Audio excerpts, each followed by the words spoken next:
ભાવનગર કનેક્ટિવિટીના અભાવના કારણે ઇન્ડસ્ટ્રીઝ ધમધમતી નથી, ત્યારે નવી જીઆઈડીસી મળી હોવા છતાં નાના વેપારીઓ રસ ન દાખવતા હોય તેવું લોકોનું માનવું છે। ત્યારે હાલ લોકસભા ચૂંટણીને હવે ગણતરીના દિવસો જ બાકી રહ્યા છે, ત્યારે ભાવનગર લોકસભા વિસ્તારના નાગરિકો, ખેડૂતો અને વેપારીઓ પાસેથી જાણીએ કે આખરે તેમની શું સમસ્યા છે અને તેમના વિસ્તારમાં વિકાસના કેટલા કામ થયા છે।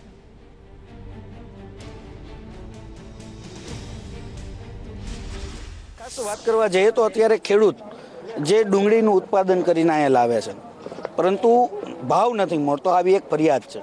વેપારીને કેટલી મુશ્કેલી? અત્યારે ખેડૂતોને 40 થી 100 રૂપિયા સુધી માલ વેચાય છે, ખરેખર ખેડૂતોને 150 થી 250 રૂપિયા ડુંગળી પડતર થતી હોય છે, ત્યારે ખેડૂતો સહન ન કરી શકાય એવી નુકસાની અત્યારે સહન કરી રહ્યા છે।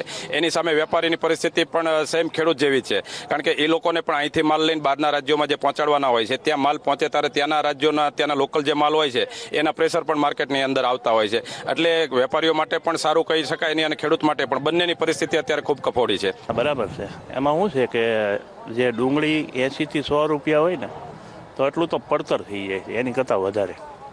ઓછામાં ઓછો ડુંગળીનો ભાવ 200 રૂપિયા હોવો જોઈએ। સરકારે સબસિડી જાહેર કરે છે 50 રૂપિયા ખેલીએ, પણ એ હજી 31/12 સુધી કરી છે, હવે પછીની કરે તો કંઈ ખ્યાલ નથી। હવે અમે એમ કહીએ છીએ કે જે 31/12 સુધીની જે સબસિડી જાહેર કરી છે તો પછી જાન્યુઆરી ફેબ્રુઆરી ઠેઠ સુધી કરે, એમ 50 રૂપિયા આપે તો ખેડૂતને ફાયદો થઈ જાય।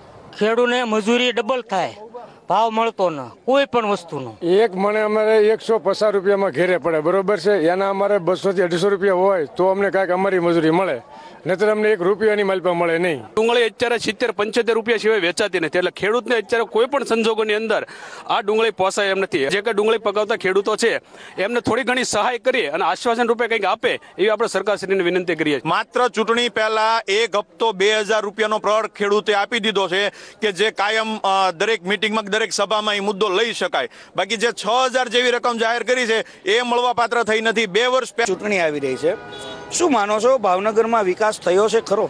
આ વિકાસ ઘણો છે, રોડ રસ્તા છે, પાણીનો વિકાસ છે, ઘણા વિકાસ થયો છે। રોરો ફેરીથી ફાયદો થાય છે? આ રોરો ફેરીથી થોડોક ફાયદો છે, થોડોક પ્રશ્ન છે, પણ એ તો કુદરતી પ્રશ્ન છે। વિકાસ ધંધો માણસને મળવો જોઈએ, સરખી રીતે સુખીથી માણસો જીવી શકે એવું હોવું જોઈએ। આ તો માણસો તૂટી જાય તો સાંજે ખાવાનું નથી મળતું, કેવા કરવા આવી છે? એટલે લાખો રૂપિયા પગાર લે છે, 5 વર્ષમાં 5 વર્ષ રહી એટલે પેન્શન, ઓલા 40 વર્ષ નોકરી કરે એટલે પેન્શન લઈ, આ વિકાસ છે? ના, વિકાસ તો થયો છે, કામે થાય છે, પણ અંદર ઇન્ટરનલ જે કામ થાય ને એની અંદર કરપ્શન બહુ થાય છે।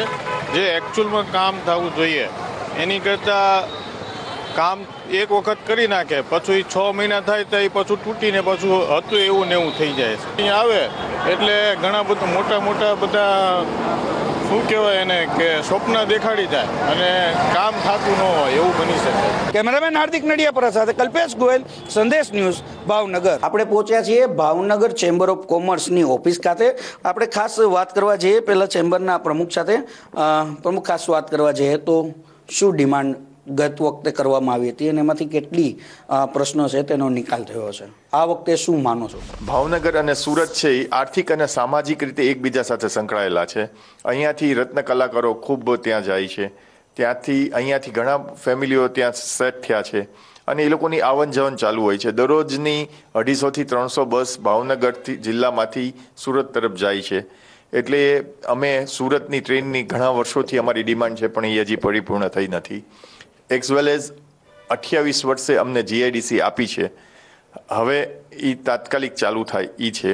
કાયદો અને વ્યવસ્થા અને ઇન્ફ્રાસ્ટ્રક્ચરના ઘણા કામ થયા તો છે જ, તે પણ હજી ઘણા થઈ શકે એના માટે રાજ્ય સરકાર તથા લોકલ બોડી પ્રોએક્ટિવ થઈને કામ કરે તો આમાં ખૂબ જ સારું પરિણામ ઉદ્યોગોને મળે એવું છે। અને એસ્ટેટો બધી જે જીઆઈડીસીની છે એને ડબલ ટેક્સેશનની સામે કંઈક લોકલ બોડીઓ બીજી કંઈ સુવિધા આપે તો ઉદ્યોગોને ભારણમાં ઓછું થાય ને ઇન્ફ્રાસ્ટ્રક્ચરમાં સુધારો થાય. રિઝનેબલ ભાવથી જો જીઆઈડીસી આપે તો એમાં ઘણો બધો ધંધાનો વિકાસ થાય એમ છે અને પ્લાસ્ટિકમાં બેરોજગારી પણ ઘણી બધી છે એટલે એમાં પ્લાસ્ટિક પાર્કમાં બહુ સારું એવું કામ છે અને પ્લાસ્ટિકમાં સારી એવી મજૂરી બેરોજગારી પણ મળે છે અને નાના ઉદ્યોગવાળાને મોટા ઉદ્યોગ પણ કરી શકે એટલે એના માટે વ્યાજબી ભાવે જરાક જીઆઈડીસીની કિંમત હોય તો બહુ સારું પડે. જીએસટી સરકારનો આવ્યો ખૂબ સારું છે, દેશનું અર્થતંત્ર સુધરી રહ્યું છે, પણ અમારા નાના કારીગરો, ગુજરાતી કારીગરો જેને જીએસટી નંબર લેવામાં ટેકનિકલી લેસન, સાહિત્ય, એકાઉન્ટિંગ એ બધા એક્સપેન્સો વધ્યા છે, જેને કારણે ગુજરાતી કારીગરો અને એના કારીગરોના આવનાર પેઢીઓ એ પોતાની કારીગરી લાઇનમાંથી ટ્રાન્સફર થઈ રહ્યા છે, જેને કારણે અમને બહુ મુશ્કેલી પડી રહી છે. સરકાર ઘણું સારું કામ કરી રહી છે, પણ થોડું નાના કારીગરો ઉપર ધ્યાન આપી અને નાની ઇન્ડસ્ટ્રીઝ ઉપર ધ્યાન આપી અને જો રાહત આપવામાં આવે તો આ વસ્તુ, આ કળા જીવંત રહી શકે એમ છે. અલંગનો ઉદ્યોગ અત્યારે સારી ગતિએ ચાલી રહ્યો છે એવું કહી શકાય, પણ એના પોતાના ઘણા બધા પ્રશ્નો છે કે જેમાં ખાસ કરીને સેન્ટ્રલ લેવલની પોલિસીને લગતા પ્રશ્નો હોય છે.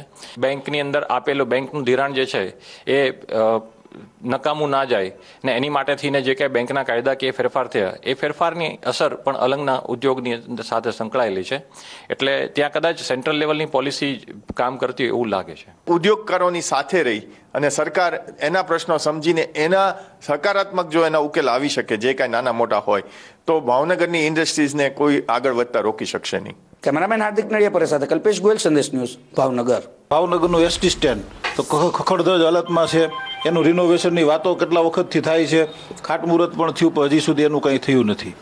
જેમ્સ એન્ડ જ્વેલરી પાર્ક બનાવવાનું વચન આપેલું હતું હીરાવાળા ભાઈઓને, એનું પણ માનનીય સંસદ સભ્યશ્રી એમાં કાંઈ કામમાં ઉણા ઉતર્યા છે. એરપોર્ટ ઇન્ટરનેશનલ બનાવવાની વાત હતી, એની બદલીમાં અત્યારે જે ફ્લાઇટની કનેક્ટિવિટી હતી એ પણ 0% તરફ જઈ રહી છે અને એરપોર્ટ સાવ સુશ્ર અવસ્થામાં થઈને પડ્યું છે. રોરો ફેરી સર્વિસમાં લોકોને બહુ મોટી મોટી આશાઓ બતાડવામાં આવી હતી, પરંતુ એમાંનું આજે કાંઈ કશું થયું નથી.